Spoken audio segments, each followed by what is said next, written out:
Hi, this is Donna. Welcome to DD Paper Crafts, and in today's video we're going to be making this box. I've chosen to secure my box together with ribbon, but you can see if we undo this, the side flaps open like so, and this is how the box looks.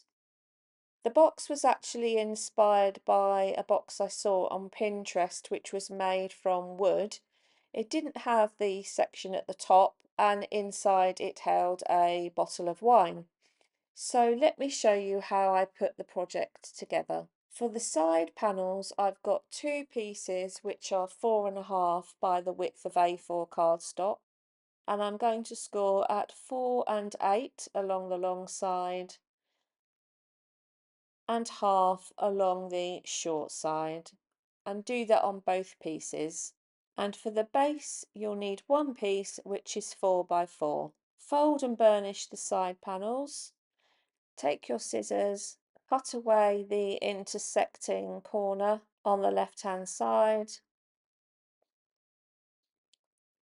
cut up the central score line to the first score line, i.e. the end of the 1/2 inch tab, and cut a wedge from the ends of the two tabs that you've created on the base and the glue tab on the side.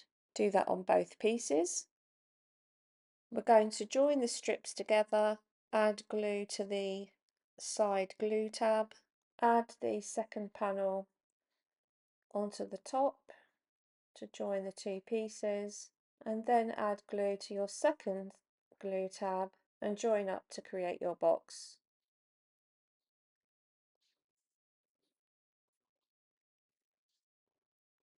Fold in your base glue tabs, add glue and secure your base section. Once that's in place, just flip your box over and go inside and burnish down the tabs. So that's our box ready to have the top section added. For the top element of the box, we're going to create 4 doors and then 2 side panels. I'm going to work on the doors in pairs, and I've got 4 pieces which are 2.5 by 4. So this is going to give us an overall height of the box of 8 inches. I'm going to measure along from the right hand side of this piece here 2 inches, and then I'm going to work on the right hand door, measure along 2 inches from the left hand side and make a notch at 2 inches. And we're then going to score from the top right hand corner down to the notch on this piece, and on this piece we're going to score from this top left hand corner down to the notch mark. I'm going to place my stylus in the notch mark, line my ruler against my stylus and score diagonally.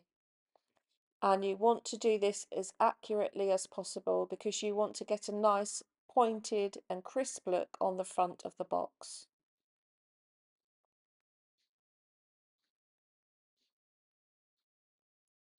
So that's created the score line there. I'm now going to do the same on this piece, working in the opposite direction. Place my stylus in the notch, place my ruler against my stylus and score.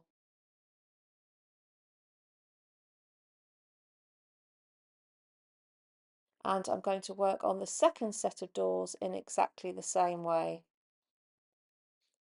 I'm going to take my trimmer, line the diagonal score line up with the 1/2 inch mark in my trimmer, and I'm going to cut away the excess, which is just going to create us a 1/2 inch glue tab on the outer edge of the door.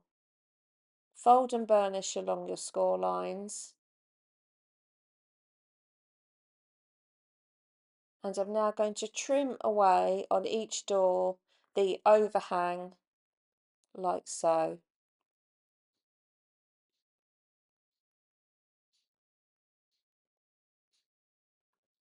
So this is one set of doors. We now want to create the side panel, which will run along this side of the box and will join this door onto this door. If you're making your box a different size to me, the measurement you need to concentrate on is this measurement between here and here.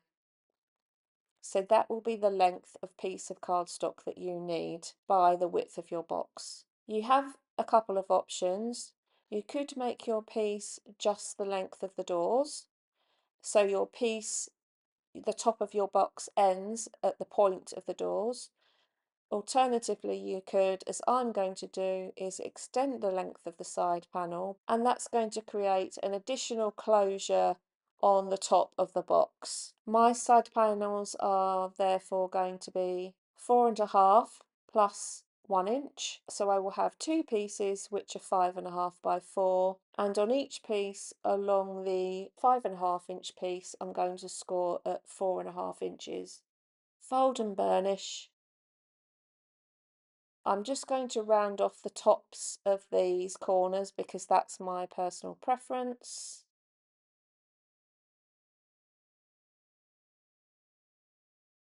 I'm going to measure along the top 1 inch section, 1/2 inch down from the top. I'm going to make a pencil mark 1 inch along from the left and right hand edges. I'm going to place my two pieces on top of each other, and I'm going to use a stationer's punch just to put two holes in the top. I'm now going to adhere the doors to the side panels. I'm going to add one set at a time, line the side panel up against the score line of the door and get that into place. Once that's secured, I'm going to add the second door on,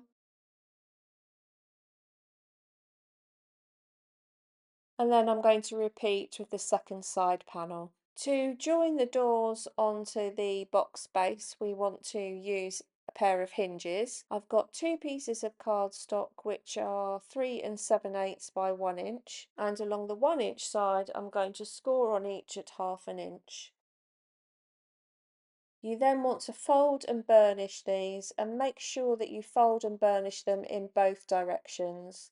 You want them to be able to move freely. I'm going to apply the hinge to the door first because this helps you get a neater look when you then add the door into the box base. I'm going to place my hinge into the middle of the side panel. Obviously I will have a 1/16 of an inch gap either end because my hinge is slightly shorter. Once that's in place, add glue to the underside of the hinge. Sit the hinge in the box. Make sure the sides of the box are lined up with the doors, and then flip up the side and close the door. Make sure that the hinge is sitting so that there's not too much of a gap between the bottom edge of the door and the top edge of the box. And by adding the hinge onto the door first and then onto the box, this just gives you more control. Just take your time to get these correctly. And once you're happy, go in and burnish the hinges down. What I'm going to do now is decorate the box. Here's my decorated box. You can see I've added DSP onto all of the sides. To add the DSP to the doors, I cut two rectangles which were 3 7/8 by 1 7/8, and then I cut these diagonally from the top left hand corner down to the bottom right hand corner. What you want to do in order to get a pair of doors is when you cut the paper, cut one with the DSP face up and cut one with the DSP face down, and this will then give you the right shape that you need to cover both the front and back left and right hand doors. You can see I've added my ribbon to the top, and this is the box opened. I've added DSP onto the insides as well, and that's really added some strength to the door sections. I think it's a very versatile style in terms of decoration. For instance, if you were to change the shape of the roof section, it would make a really nice gingerbread house for Christmas. Alternatively, it would make a really nice haunted house for Halloween. Overall, I'm very happy with how this box has come out. It makes a lovely gift box and suitable for lots of occasions. And you could, of course, change this section up here if you wanted and give the box more of a handle look for it to become a bag rather than a box. There are lots of ways to change up the design of this box. I hope you've enjoyed today's video. If you haven't done so already, please consider subscribing to the channel. And until next time, thanks for watching.